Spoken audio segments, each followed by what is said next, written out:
you want me to prove it to you? One second. No. No. You're being You're translating God and Jesus mistranslating Christ. it. When Use he the mentions same the word only one, true God they and may Jesus be Christ, one, if he was just the as only we true are God, one. why would he say and Jesus Yes, Christ, for so example? we understand if that I've got to know oneness, the only true God, I've not got to to be know in an essence, additional you thing don't believe to the that only all true the God, Jesus disciples Christ. So that if it's an additional shared the thing, same it means it essence, isn't had him. the same mind, and so had the therefore, same if will. he You don't Jesus believe was that, the do only you? true God, then therefore when he said So just that he because may know the only true Jesus God, says, that would "I include and the Father himself. are one," the But no, he individual has to have with an their own additional mind, thing that is own will, Jesus Christ, to which accept means that. he isn't the only true God. Jesus Because he's said, an "I'm not coming additional to thing, do so my I've got to know own a will, second thing but the will other of than him the who only sent true me." God. Right, so it didn't say that the Father was the only true God alone.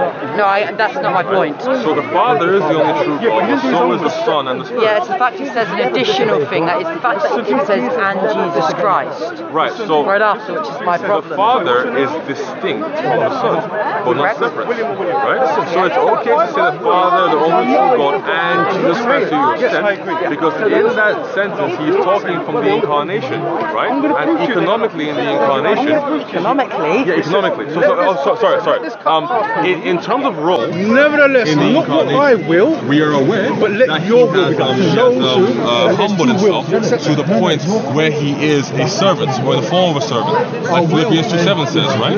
But then that doesn't negate the idea that he's God, because like the disciples, like Thomas looks him as God when he resurrects. That's when they come to the full realization that he is God. And then they in Acts 1, they ask him again when the kingdom will be restored, right? Well, previously in like Matthew and Mark, when the story of him knowing the hour is told, right? He says, "No man knoweth the hour, not even the Son." But then they ask him again because they realize that he is now like fully divinized in his glorified body, and that he's returning to his Father. And if he's not God, then there's no way that like he can say all things that belong to the Father belong to me.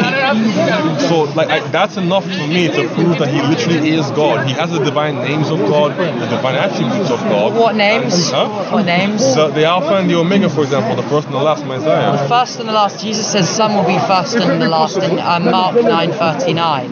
Right, but he doesn't. So some will be. So the first will be the last, and the last will be the first. Right? He's not saying that they will be eternal in the same way he is. He calls himself the first and the last, and he's the beginning and the end of all things. Right? But no other creature can bear that name but him. So I don't see how you can have that reality but still not realize that he is God. I guess he was the firstborn. Right, but the firstborn is not a literal thing. It's like a term of glorification. David is called the firstborn, but he isn't the literal firstborn of Jesse. Okay. Can you hold that for me? Yeah, sure. Yep. Sorry. David is called the firstborn, but he isn't the literal firstborn of Jesse. Israel, who was Jacob, is called the firstborn. But we know that Esau, so him and Esau were twins, but Esau came out first, and then Jacob came out grasping to his ankle. Yeah. So and Jacob or Israel is called the firstborn. So the firstborn doesn't mean the first created necessarily.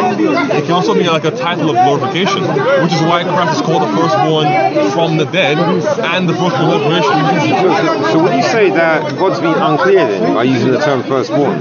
No, so God is not being unclear. We hold the view that, for example, that this is written by man, right? But inspired by God. So when this is written by man, what we should then do is understand what the people who wrote it at that time understood by the text. David. And so a great thing that we can do is read the fonts, for example. No, I'm going to go home now. Okay? Yeah, Honor, we will carry this on later. I'm not going to be coming next week nor the next week after. I don't know if I'm going to be coming for a long time. Are you bored of the corner? Yes. Fair enough.